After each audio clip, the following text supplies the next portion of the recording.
بسم اللہ الرحمن الرحیم۔ السلام علیکم ورحمۃ اللہ وبرکاتہ۔ ناظرین گرامی قدر، پروگرام ہم رمضان کیسے گزارے میں حاضر خدمت ہوں۔ آج کا ہمارا موضوع ہے قرآن کریم اور رمضان۔ ناظرین گرامی قدر، رمضان المبارک کو قرآن کریم کے ساتھ ایک گہری نسبت ہے۔ وہ یہ کہ رمضان المبارک میں ہی قرآن کریم کو اللہ رب العزت نے نازل فرمایا ہے، جیسا کہ اللہ تعالیٰ فرماتے ہیں انا انزلناہ فی لیلۃ القدر، ہم نے اس کو یعنی قرآن کریم کو لیلۃ القدر میں نازل کیا ہے۔ اور آپ جانتے ہیں کہ لیلۃ القدر رمضان المبارک کے آخری عشرے کی طاق راتوں میں سے کوئی رات ہوتی ہے۔ اسی لیے اللہ رب العزت نے رمضان المبارک کے ساتھ قرآن کریم کی اس خاص نسبت کی وجہ سے فرمایا شہر رمضان الذی انزل فیہ القرآن ھدی للناس وبینات من الھدی والفرقان، کہ رمضان المبارک کے مہینے کا تعارف یہ ہے کہ اس مقدس مہینے میں قرآن کریم کو نازل کیا گیا۔ اللہ کی وہ آخری کتاب جو اللہ تعالیٰ نے آسمانوں سے انسانوں کی ہدایت اور رہنمائی کے لیے نازل کی، جو تا قیام قیامت پوری کائنات کے انسانوں کی رہنمائی کرتی رہے گی، اور جو منبع رشد و ہدایت ہے، جس میں انسان کی ضرورت کا ہر علم موجود ہے، اور جس کے ساتھ مرتبط ہونے سے انسان کی ساری پریشانیاں دور ہو جاتی ہیں، انسان کے سارے غم چھٹ جاتے ہیں، اور انسان کی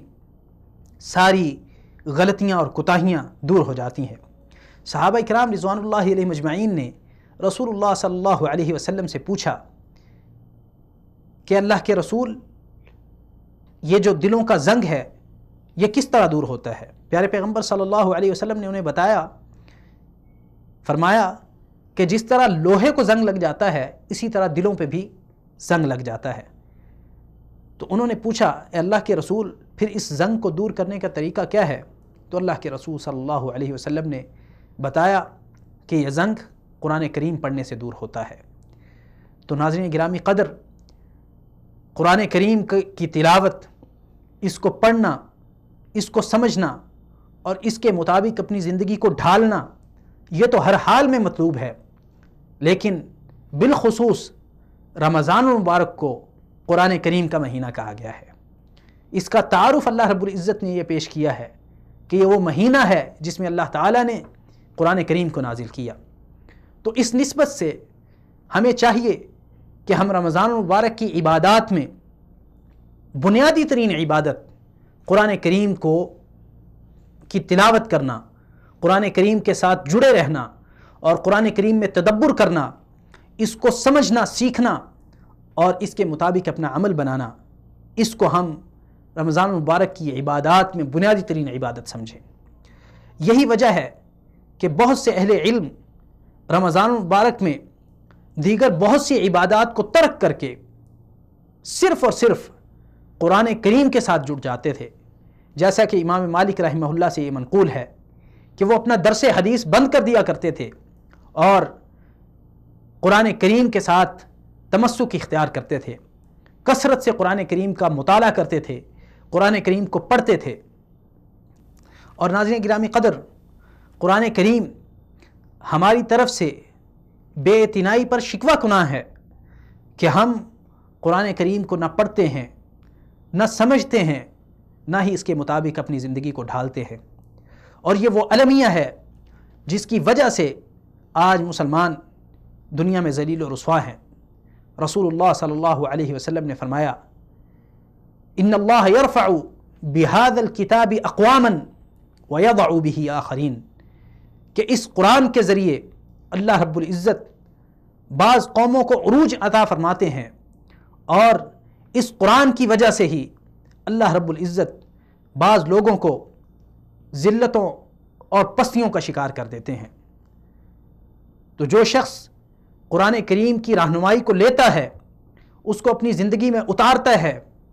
اور اس کو اپنا راہبر و رہنما بنا لیتا ہے، ایسی قوم کو، ایسے شخص کو اور ایسی اقوام کو اللہ رب العزت عروج اور بلندیاں عطا فرماتے ہیں، اور وہ قومیں جو قرآن سے بے اعتنائی کرتی ہیں، وہ لوگ، وہ گروہ اور وہ اشخاص جو قرآن کریم سے منہ موڑ لیتے ہیں، اس کی تعلیمات سے ناطہ توڑ لیتے ہیں، ایسے لوگوں کو اللہ رب العزت اس جرم کی پاداش میں ذلیل و رسوا کر دیتے ہیں۔ اللہ تعالیٰ قرآن کریم میں فرماتے ہیں وَمَنْ أَعْرَضَ عَنْ ذِكْرِي فَإِنَّ لَهُ مَعِيشَةً ضَنْكَ وَنَحْشُرُهُ يَوْمَ الْقِيَامَةِ أَعْمَى، کہ جو شخص ہمارے ذکر سے اعراض کرے گا تو ایسے شخص کی سزا یہ ہے کہ ہم اس کی زندگی کو تنگ کر دیتے ہیں، وَنَحْشُرُهُ يَوْمَ الْقِيَامَةِ أَعْمَى، اور کل قیامت کے دن اس کو اندھا کر کے اٹھائیں گے۔ اور ناظرین گرامی قدر، اللہ تعالیٰ قرآن کریم میں فرماتے ہیں وقال الرسول یا ربی ان قوم اتخذوا هذا القرآن مہجورا، کل قیامت کے دن رسول کریم صلی اللہ علیہ وسلم اللہ کی بارگاہ میں شکوہ کریں گے اور یہ درخواست دائر کریں گے، اللہ کی عدالت میں یہ مقدمہ رکھیں گے ان لوگوں کے خلاف جو قرآن سے اپنا ناطہ توڑ لیتے ہیں، اور فرمائیں گے یا ربی ان قوم اتخذوا هذا القرآن مہجورا، میری قوم نے میری اس کتاب تیرے اس قرآن کو، تیری اس کتاب کو پس پشت ڈال دیا تھا۔ آپ ذرا تصور کریں قیامت کی سختیاں، محشر کا وہ عالم، وہ دردناک مناظر، اور ان حالات میں جب انسان کو اگر امید ہوگی تو یہ ہوگی کہ اللہ رب العزت کی اجازت سے رسول اللہ صلی اللہ علیہ وسلم ہماری سفارش کر دے، ہماری شفاعت کر دے۔ اگر شفاعت کے برعکس اللہ رب العزت کی عدالت میں رسول اللہ صلی اللہ علیہ وسلم ہمارے خلاف مقدمہ دائر کر دیں، ہمارے خلاف درخواست دے دیں، ہمارے خلاف شکوہ کر دیں، ہمارے خلاف شکایت کر دیں، تو پھر ہمارا کون پرسان حال ہوگا۔ اس لیے ناظرین گرامی قدر، ہمیں چاہیے کہ ہم قرآن کریم کے ساتھ اپنے تعلق کو مضبوط کریں اور قرآن کریم کے ساتھ اپنے تعلق کو جوڑ لیں، اس کتاب کے ساتھ وابستہ ہو جائیں کہ ہماری دنیا اور آخرت کی فلاح و کامرانی اسی قرآن کے ساتھ وابستہ ہے۔ اور اس سلسلے میں رمضان المبارک کی ساعات میں، ان مقدس گھڑیوں میں آپ قرآن کریم کو کثرت سے تلاوت کریں، اس کا مطالعہ کریں، اس کا ترجمہ پڑھیں۔ کتنے افسوس کی بات ہے کہ دنیا میں سب سے عظیم کتاب اللہ کا کلام قرآن کریم ہے، لیکن اس کے باوجود اس عظیم نعمت کی ناقدری کرتے ہوئے ہم نے اس کو ایسی کتاب بنا دیا ہے جو دنیا میں سب سے کم سمجھی جانے والی کتاب ہے، جس کو بغیر سمجھے پڑھا جاتا ہے۔ شاید دنیا میں کوئی ایسی کتاب نہیں ہے، شاید دنیا میں کوئی ایسی کتاب نہیں ہے جس کو بغیر سمجھے پڑھا جاتا ہو سوائے قرآن کریم کے۔ ناظرین گرامی قدر، اس میں کوئی شک نہیں کہ قرآن کریم کی تلاوت پر بھی اجر ہے۔ رسول اللہ صلی اللہ علیہ وسلم نے فرمایا کہ اس کے ایک حرف پر 10 نیکیاں ملتی ہیں، اس کا ایک حرف پڑھنے پر 10 نیکیاں ملتی ہیں، لیکن اس کا یہ مطلب ہرگز نہیں کہ قرآن کریم کو نازل کرنے کا مقصد صرف اس کی تلاوت ہے۔ آج افسوس سے کہنا پڑتا ہے کہ ہم میں سے، مسلمانوں میں سے کتنے لوگ ہیں جو قرآن کریم کو پڑھنا بھی نہیں جانتے، اس کو سمجھنا اور اس پر عمل کرنا تو درکنار۔ پھر ہم اللہ سے کیسے توقع کریں کہ اللہ رب العزت ہمیں کامیابیوں سے نوازیں گے، ہمیں کامرانیوں سے نوازیں گے،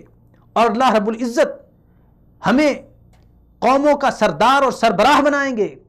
ان کا راہبر اور رہنما بنائیں گے، ان کا پیشوا بنائیں گے؟ کیسے یہ توقع کی جا سکتی ہے؟ ناظرین گرامی قدر، اگر ہم یہ چاہتے ہیں کہ پوری امت مسلمہ کے بالعموم اور ہر شخص کے بالخصوص الگ الگ ہر شخص کے حالات درست ہو جائیں، اس کی دنیا بھی بن جائے اور اس کی آخرت بھی بن جائے، تو اس کا صرف ایک راستہ ہے کہ ہم قرآن کریم کے ساتھ جڑ جائیں، اس کے ساتھ وابستہ ہو جائیں اور اس سے رہنمائی لینا شروع کر دیں۔ ناظرین گرامی قدر، یہ قرآن کریم کوئی 50 جلدوں پر مشتمل نہیں ہے، بہت مختصر ہے۔ اگر ہم اس کو سیکھنا چاہیں تو انتہائی آسان ہے۔ اللہ تعالیٰ فرماتے ہیں وَلَقَدْ يَسَّرْنَا الْقُرْآنَ لِلذِّكْرِ فَهَلْ مِن مُدَّكِرٍ،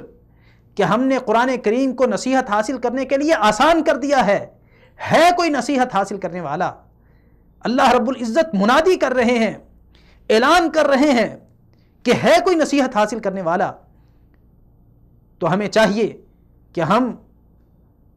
اس آسانی کو قبول کریں